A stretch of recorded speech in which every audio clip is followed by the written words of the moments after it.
হ্যাঁ দোস্ত, হ্যাঁ বল।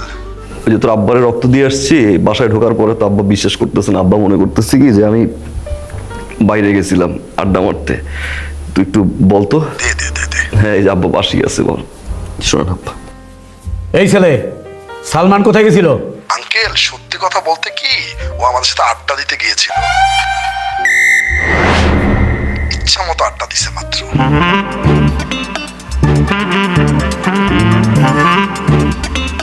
মাঠে আয় কালকে।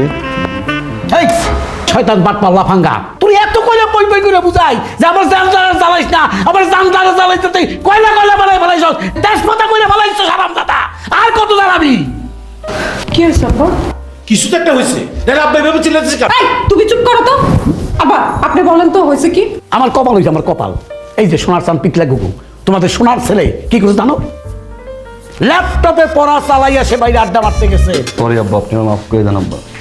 হ্যাঁ আমরা স্যার আর করবো না আব্বা। ফালতু কোনো জায়গা পাও না না? Sorry sorry. ঠান্ডা হন তো আব্বা, ঠান্ডা হন। যান এখন যান। যাবো না। আরে যাবো না মানে কি? আপনি বুঝতেছেন বিষয়টা কি হবে?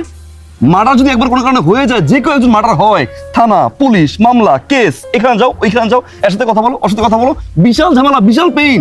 তো হোক না, আপনি আমাকে যে পরিমাণে পেইন দেন না, এটা নিতে নিতে না আমি সত্যি বিরক্ত। এখন নতুন যে পেইনটা হবে না, এটার জন্য আমি বিশ্বাস করুন রেডি। এই যে মামলা, মোকদ্দম, আদালত, ফাঁসি, দৌড়াদৌড়ি, এটা যদি হয় না তা অনেক ভালো। আপনার যে পেন, এই পেন থেকে এই পেনটা অনেক সুইট, বিশ্বাস করেন। আর শুনেন, মার্ডার হওয়ার সাথে সাথে কিন্তু আমাকে জানাবেন। কি কয়?